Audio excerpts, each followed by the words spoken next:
Welcome back, ladies and gentlemen, to another episode of For All Mankind by Story Archives. I'm your host, Mario Busto, alongside... The other host, Zachary Newton. Welcome back. Oh, my headphones way too loud. Got to adjust my settings here. Oh, that's fine. We're back with Season 4, Episode 9, titled Brazil.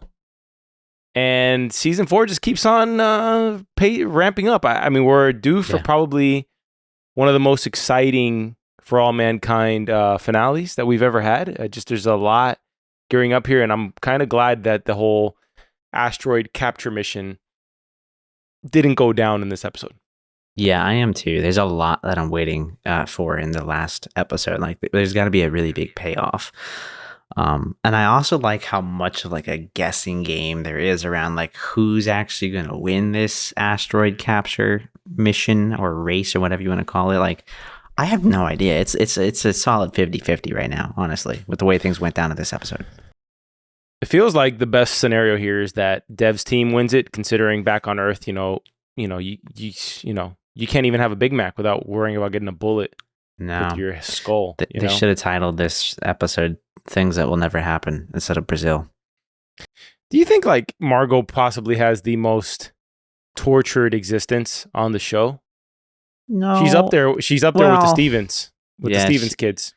I mean, I guess compared to a lot of others, I was gonna say no because she never really seemed that close to anybody but Aleida, although she was close to her mentor, right? Like, so there was some issues there, and then she's been in Russia for God knows how many years at this point. So, yeah, I think you're probably right on that. She does have a pretty tortured journey in this show.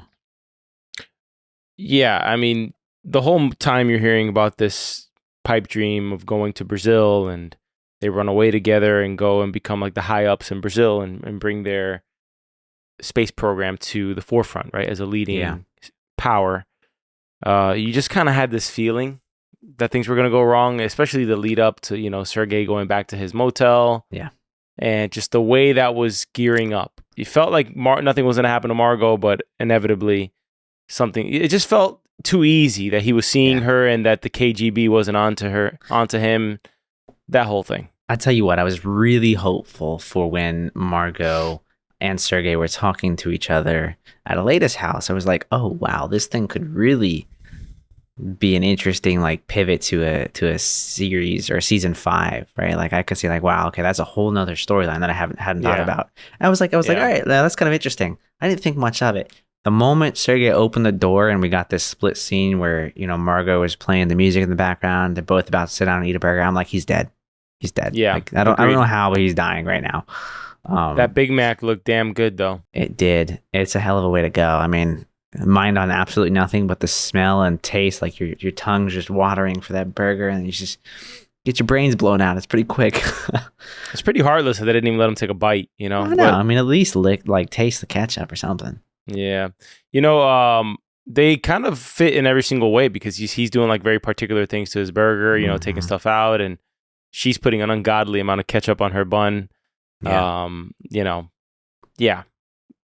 Nonetheless, the love story of Margo and Sergei is over, and it brought to mind immediately for me just maybe it's best that this asteroid stays on Mars, because if the powers that be operate like this, right, and it's really just the Russians, right? Yeah. So far in the show, we haven't seen any American operatives just killing, expatriates and stuff like that. But it's really this Russian situation here in the show. And the North Koreans, right? Like, look at the North Koreans, what they're doing on the ship, right? They're spying on everybody. Like, do we really want to be involved with these different nations and this so-called alliance that they have? Or is it better off that the most valuable asteroid in the world stays on Mars? Which we already heard earlier in this episode, I believe. I don't know if you caught this detail. That Russia's plan was really kind of just to cut out the Americans once they get this, like once the iridium is there. You know what I mean? Like this, that the whole alliance... Yeah, like that the whole alliance is going to go to crap pretty much once this all goes down. I may have misread that or misheard that, but it feels like the M7 alliance is going to come to an end anyways, Yeah, I mean, it's an alliance between what seems like a bunch of enemies, right? Like, I can't imagine that lasting forever. So yeah, I could totally see a world where the asteroid comes to Earth and we just end up in another world war over trying to I guess, win all the value of this asteroid. Well, don't you think something bad's already going to happen, considering that Oh yeah, it's such a Lee build up choked to it. out his commander? Oh man, like yeah. Let's not forget that Toby, or Miles, I should say, Toby Kebbell's the guy that plays Miles, is, I mean, in bed with the Koreans. Like he's already gonna be in a lot of trouble because there's no way he's gonna smuggle this guy's wife to Mars. Now you've got this guy attacking like top officials in the Korean group, whatever you want to call the group of people that are on Mars here. So I can only imagine what's about to happen after this. There's no way that they're going to keep all of this a secret. And no way. I feel like they're going to have to like try and like buy Korea off somehow. Like they're going to have to get a lot of something. I don't know, maybe a lot of money. Maybe they'll get paid off with funds from this asteroid or something. Maybe that'll keep them quiet. They're going to have to like knock him out and keep him asleep until this whole operation's over with, and then deal with that problem once it's over. And then, you know, like you said, maybe pay him off in some way. But overall, excellent episode. There's a lot of prospects going on Mars right now. Miles has really turned into a player in terms of him being in charge of the black market. It seems like the black market's the worst kept secret on the entire ship. Like everybody seems to know about that this is going on. Yeah. And now when he's getting beat up by the spy from America and the spy from CIA Russia, and KGB, yeah, working together, beating the hell out of Miles, which, quite frankly, he deserves it, Milos. Oh yeah. There's all sorts of things going on. Kelly has seemingly found a good sign of potential bacterial life on Mars.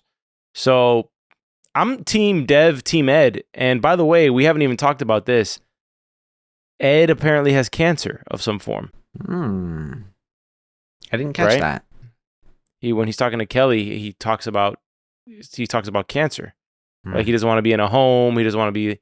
I hope I misheard that. You know, this is like a first watch. I didn't get a chance to rewind that. But if you can go to the conversation with him and Kelly and just kind of peruse the subtitles, we can possibly. Yeah. We didn't get like a definitive answer either way in terms of how serious his illness is and whether he even knows it. But he does mention cancer, which would be a worst case scenario here for Ed. Yeah. In some way here. While you do that, I kind of want to, and you let me know what you see there in the scene. We are really gearing up here in 2024. Happy New Year to all of you, wherever you are out there.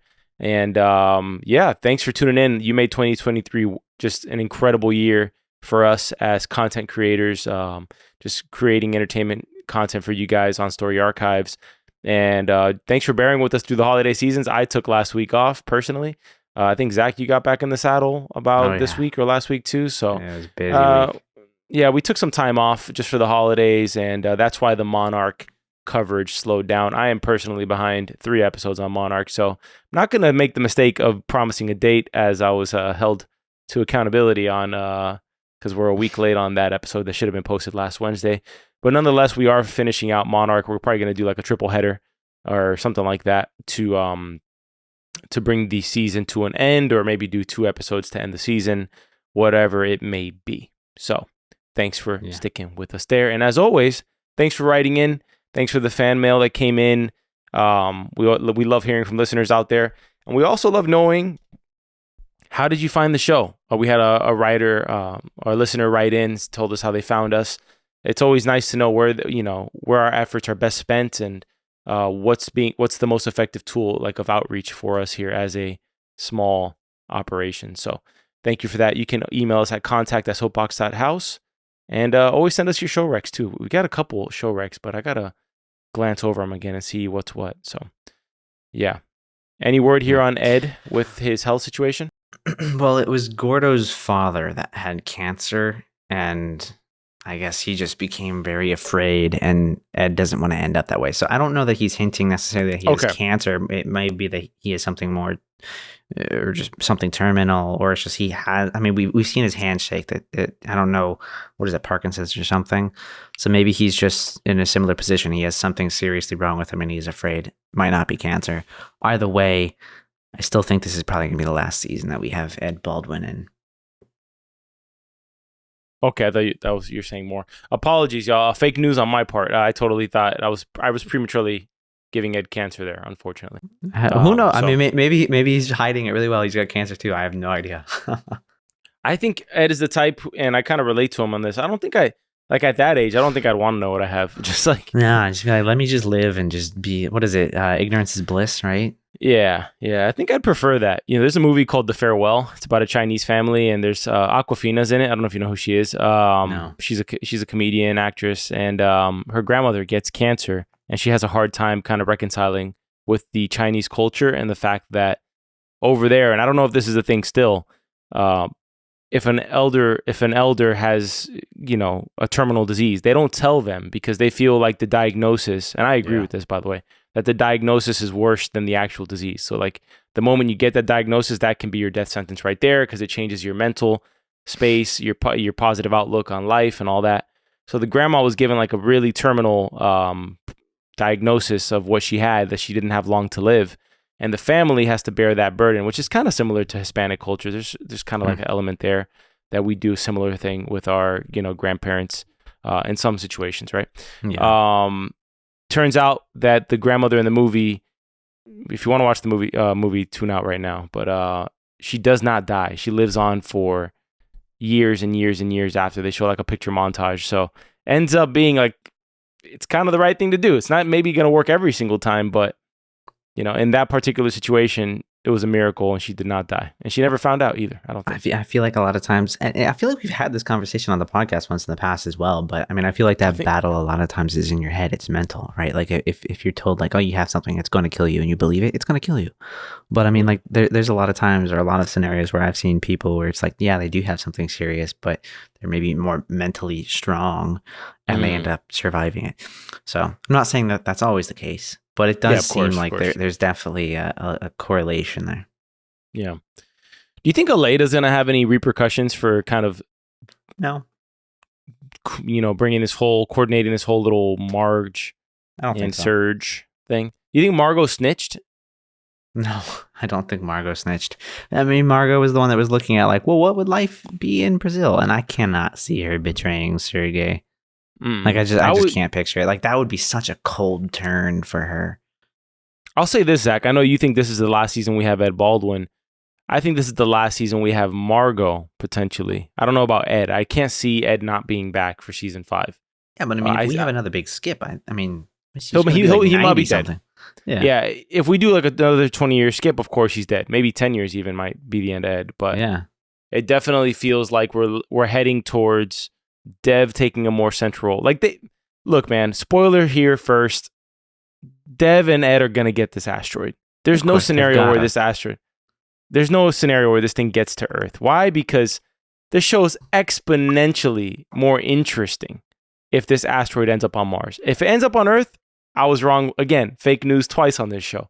But I mean, there's only so much that you can. I don't know. I guess you could take the show. We had this conversation whether this show can be historic in the sense of recreating itself constantly, reintroducing a new cast of characters that you get attached to. I feel like we all kind of have like an attachment to Alex, Kelly's son in the show, right? Because we saw Kelly and then we saw her get pregnant, and then we've seen this. I feel like other kids on shows that just already exist. For example, Ed's kid Shane. Yeah, like you don't really have that attachment to, right?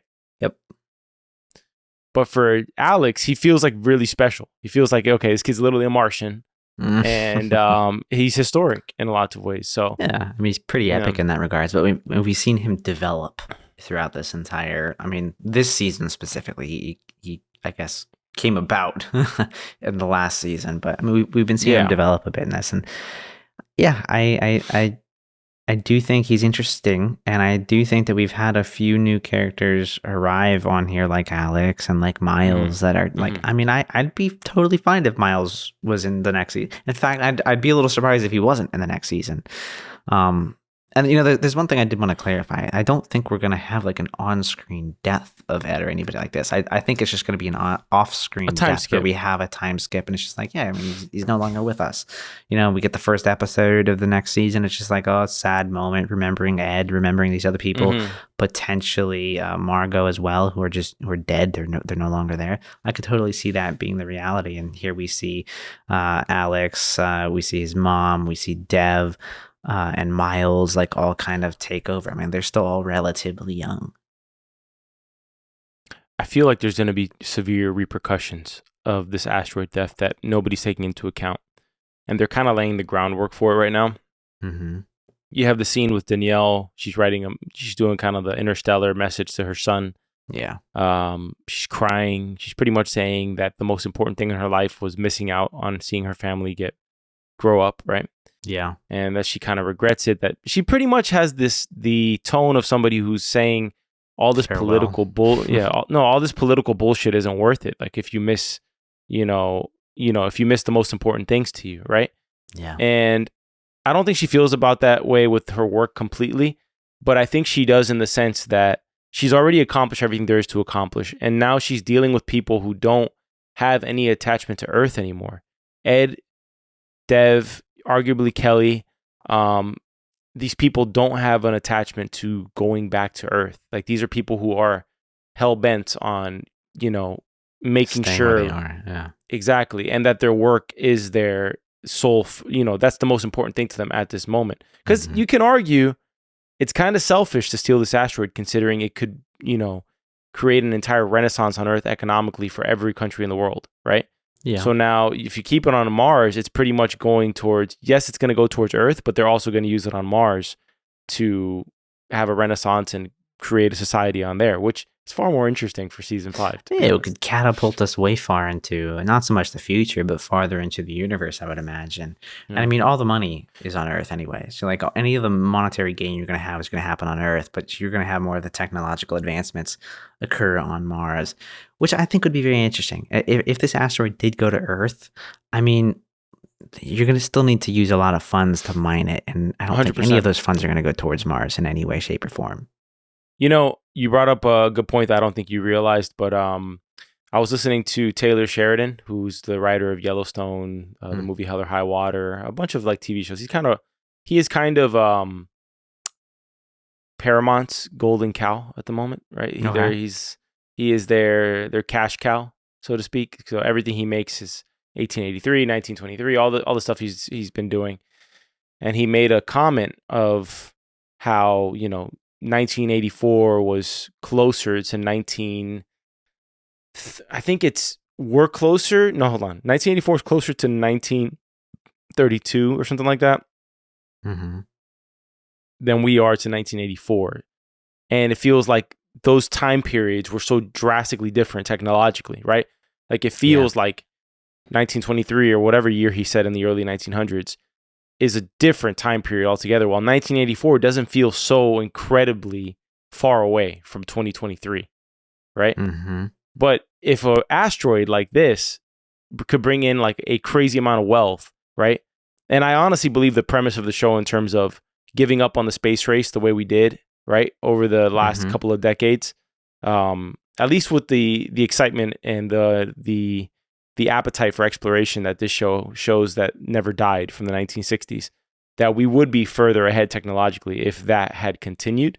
Not that we're not far right now, but it makes you wonder now with a catalyst like this, like an asteroid in this show being discovered, what will a time skip of 20 years look like? Will it be something crazy dramatic that would make the example I'm trying to make here, which is like that world of early 1900s compared to 1984, would it be like a time skip that makes whatever the present is unrecognizable in the next season? That would be great. That would be insane. Like flying cars. That would be crazy. Things like that.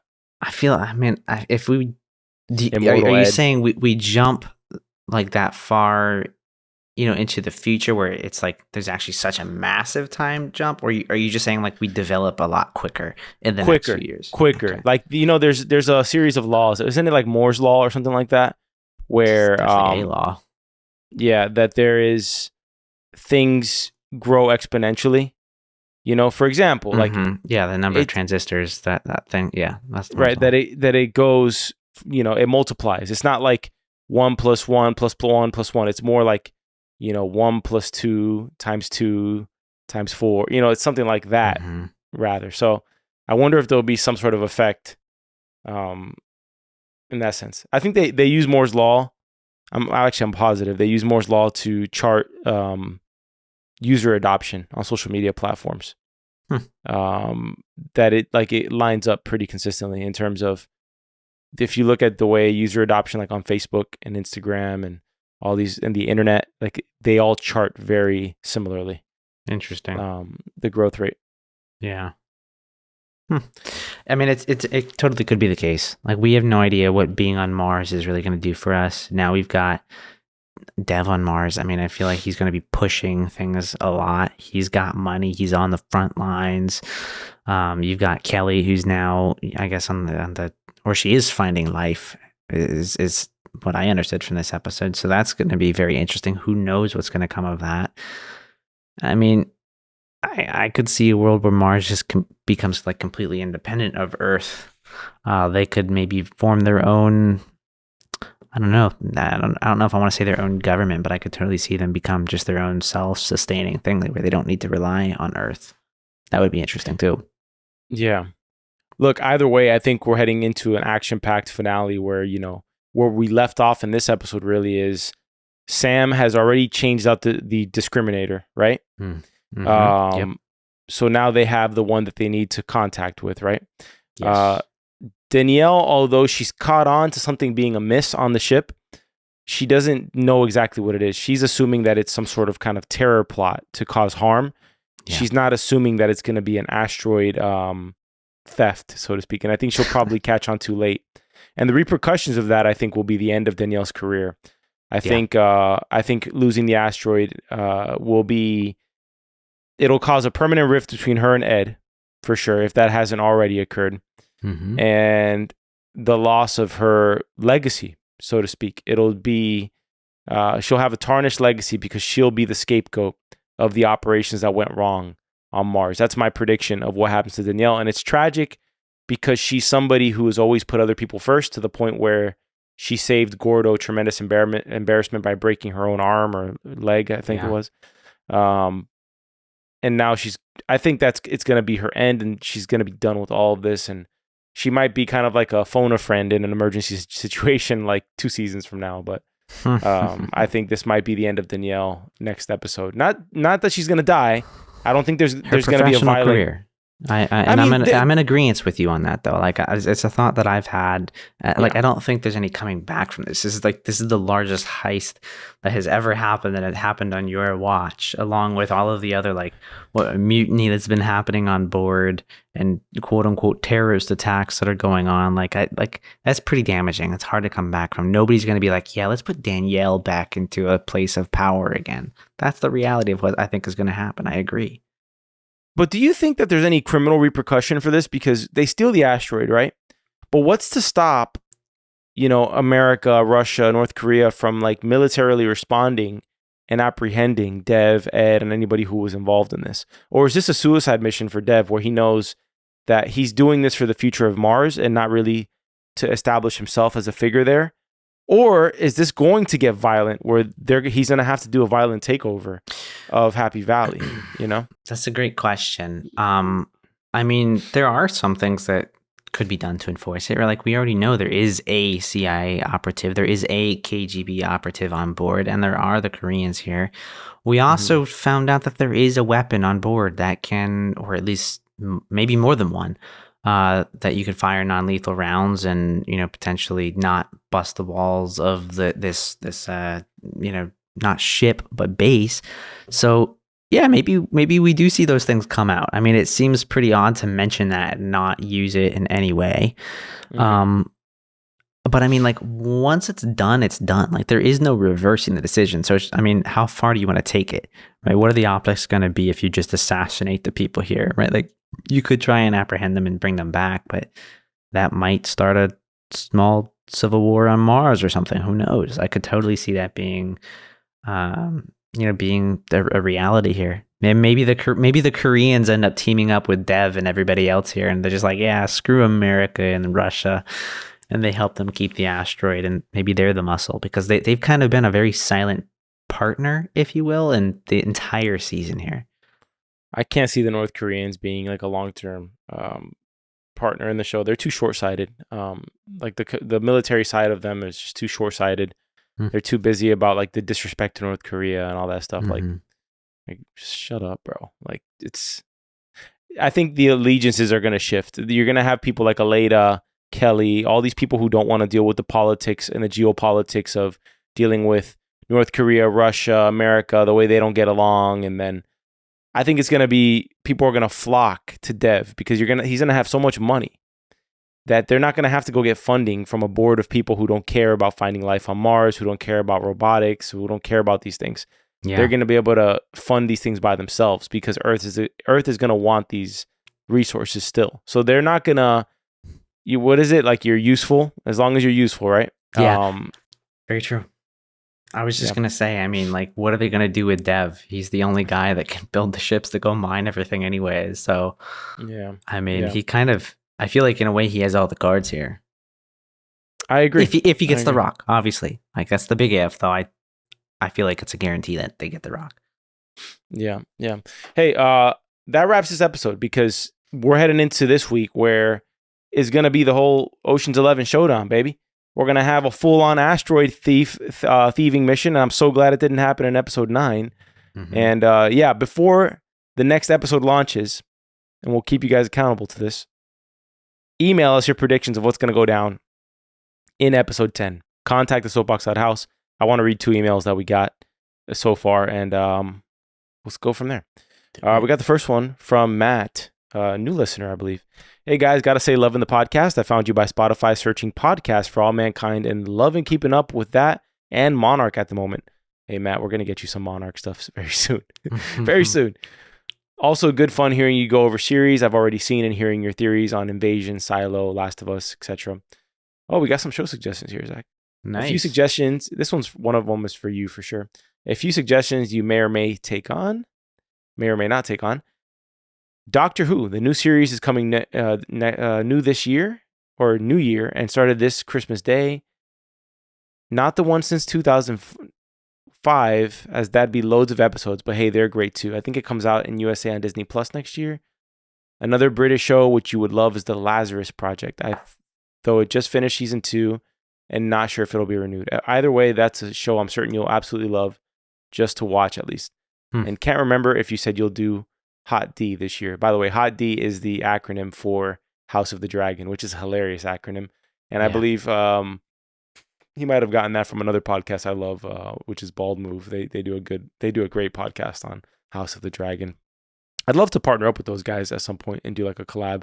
They do really good stuff on Game of Thrones. Anyway, keep up the great content, guys. Great podcast, which I have of course recommended to a few people. Lots of love from the UK. Thanks, Matt. Appreciate it. Thank you very much. All right. Well, that's exciting. On to the next one. Yeah, I got to get into the Doctor Who because I know a lot of Doctor Who fanatics, and I'm not scared of getting into a show that has 1 million episodes. But maybe it would be best to get into the new one and then kind of work backwards. As everyone knows, if you listen to the show, I've been going and listening to all of the Lord of the Rings. So I'm like very nearly done with the 2 Towers at this point, and I'm watching the movies, like the extended versions, when I finish them. So yeah, doing all that. If you do start Doctor Who, I mean, it is a lot to get into, but it is very good. I prefer the ones from, I guess, earlier in the this century, but they did start, I think, in the 60s. There were some original like black and white Doctor Who shows. So I don't know if I'm going that far back. You could go back and watch a few of the old classics and see what that looks like. See how it compares to the new Doctor Who's. Well, there is some crossover between Doctor Who and House of the Dragon because Matt Smith plays one of the more iconic characters on House of the Dragon. House of the Dragon. That's right. Yeah. Yeah. And isn't he your favorite Doctor Who, or is it someone else? He is one of my favorites. He's number one. I can't remember that. It's been so long since I looked him up, but he is definitely one of my top favorite Doctor Who. It's David Tennant. David Tennant's the other one. That's right. Yep. David Tennant is one that I would watch when I was like going to sleep at night, and I had BBC UK or BBC America where they'd play Top Gear and they'd play Doctor Who like every single night, and I would watch that. Yeah, I'm watching a show. What am I watching right now? I'm watching an anime, Jujutsu Kaisen, which is just awesome, but it's not for everybody. It's definitely not for everybody. Okay. But yeah, it's really well done. It's probably my favorite. Anyways, on to the next one from Jared. Hey guys, been a while, but hope all is well and hope the new year is going well so far for you both. 3 quick thoughts.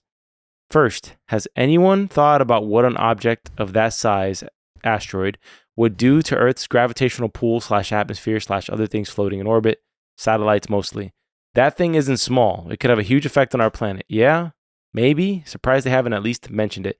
Okay, my thought on this whole plot line this season was going to be that it was going to go to Earth, but that this thing was going to be out of their control. So essentially that it was going to not be on the trajectory that they had planned for and was a threat to actually crash humanity. Yeah. And then everybody was going to, unify. And that great email that we got to start the season that predicted this show turning into Star Trek. Hey, let's not forget that Star Trek was referenced in this episode. Did they reference Star Trek? They did reference it. Danielle referenced Star Trek when she was sending her video message back home. What did she say? I think she was hoping to watch Star Trek with her grandchildren. I see. All right. Second point. I'm sure everyone will say the same thing about poor Sergei's farewell, but Mr. Rookie Hitman here shoots him in the left temple, but plants the gun in his... I saw this too, and I wondered it.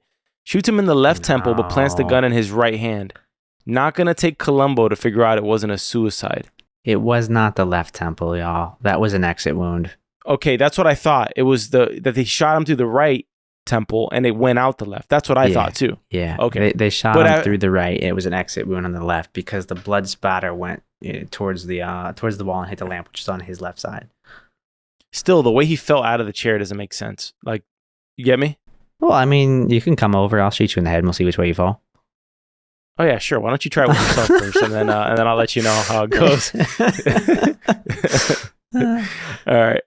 But still, think about it. Like the angle he would have had to shoot him from, he wasn't directly to his right. He would have had to have been a little behind him. Yeah, I think it was like unless Sergei was like completely left. Like it was rear right side is where he was shot. Yeah, it wasn't like perfectly like.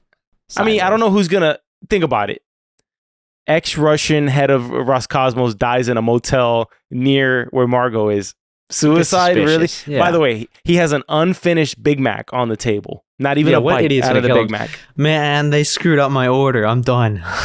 Like you didn't even take a bite of the Big Mac, like it was your last meal or something. You know what I mean? Yeah, that's true. That's a great point.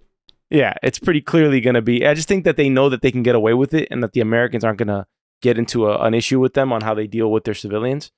So that's what I also think is going to lend itself towards like, man, are we really that mad that the asteroid ended up on Mars? Because if Dev's in control of it, he could just say, hey, we're not going to deal with freaking, communist, countries. We're not going to deal with this crap. Like you know what I mean? Like if it's the Mars 7 Alliance, then they have to deal with everybody. But if it's Dev, he can very much choose just to give it to America, to give it to Brazil, to give it to countries that aren't freaking killing their own people. To give it to himself. He could give it to himself as well. I think majority will probably... But he needs Earth, man. It doesn't matter if he has a huge rock. He needs people to do business with. But yeah, is he going to want to deal with Russia that's killing their own people and Sergei in this show? And, we saw the other stuff that went down in the season with, the coup attempt and just the overall instability, right? Yeah. And then also America, you're dealing with the politics of like Al Gore trying to win a re-election and do things that are way too rushed, right? Absolutely. Yeah. Try something to Al Gore, Zach. Third, also about Sergei. He's been living under his actual name, hasn't he? If they wanted to kill him, they seemingly could have done it any time. Why now? Seems odd, unless it's just because they saw him poking around. I don't know. Feels odd. I agree. We could be judging this completely, and it has nothing to do with the Russians. Even though that Kitman very much did look KGB-ish. I'm pretty sure that was the case. I feel like it was the Russians that killed him. They were opportunistic, right? They saw he was probably trying to turn Margo. I mean, Margo is an asset for the Russians, whether we want to believe so or not. So I imagine they would want to protect her in their own, I guess, however they consider her being protected. Yeah. Basically not defecting from Russia as well. Exactly. And lastly, Jared, on to Monarch. Have a good night, gentlemen. Thank you, Jared. Doing this for you, man. This is some serious dedication on my part at this moment because I'm missing the national championship game as we record this podcast. So Gotta go you all, watch that. if you all ever question my dedication to this, I am. Oh, my Dolphins got. No, I don't even want to talk about it. They lost yesterday. Lost the AFC Oof. East and just That sucks. Yeah, it does. Are they It still does. in it though? Yeah, but not really. We got to go all the way. We got to go to Kansas City, play at Arrowhead. And Hmm. I've never seen anything like it in my life. By the way, y'all, if you want to tune in to my Dolphins heartbreak and possible redemption story, you can tune into Hard Knocks every week. We're doing that as long as that season goes on. I've never seen anything like it in my life. The Dolphins have lost their entire linebacker core, including backups. I've never seen a team lose their entire linebacker core. They've injured. We've had about 2 injured starters every week for the last like 6 weeks. So Jeez. now it's been pretty insane. So, anyways, enough about my damn Dolphins. Zach, take us to the categories so we can get out of All here and I can right. go watch Michigan versus Washington. Let's do best scene of the episode. Best scene of the episode. You go first. I was gonna go with Ed's conversation with Kelly. Ed's conversation with Kelly. I'm gonna go with the shock value of Sergei getting shot. I thought the whole hamburger thing back and forth was kind of intense. I also thought the North Korean commander spying on Miles and then going down there was a pretty epic scene. Yeah. The whole episode was just really good. I kind of wish that I hadn't watched it last week so that I could have had 2 episodes to binge. But yeah. All right. Next category. Well. Favorite character of the episode. That one's tough for me on this one. There's a lot that kind of went on here. Yeah. I don't know. You go for it. How about I give this one to Sergei since it's his last ever episode with us? I feel so bad for Margo and him. Yeah. Just like estranged lovers. I don't know what happened to Sergei's family, by the way. I don't remember. He had a wife and kids. Yeah, had a wife and kids. Yeah. So he said, "F it, I'm out." Yeah, maybe they're dead. Who knows? They may not have been alive at that point. Let's give it to Sergei, man. Let's just give it to Sergei. Bravo, Sergei. All right. Were there any lines in this episode that stood out to you? You're killing me with the line categories. I'm not paying attention to like nothing. Nothing has stood out. Sometimes they stand out and sometimes they don't. If I really had to go searching, it would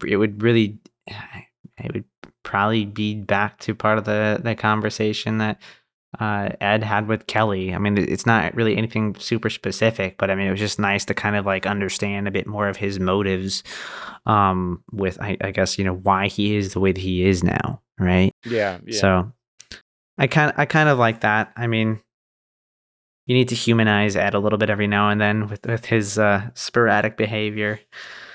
So I'll give it up to that scene. No specific line in this episode. I was just like, that's a gold one.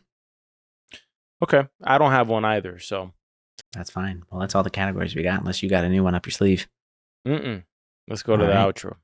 Let's do it. Well, thank you for listening to this episode of For All Mankind by Story Archives. You can find this podcast anywhere you find podcasts, Apple and Spotify podcasts primarily. You can visit us on YouTube at Soapbox Podcast Network. You can visit our website at soapbox.house. Email us at contact@soapbox.house. And we do have a link in the description below to sign up for our quarterly newsletter. Thanks for tuning in, y'all. Until next time, we'll see you for the finale of For All Mankind Season 4. Until then, have a nice soul.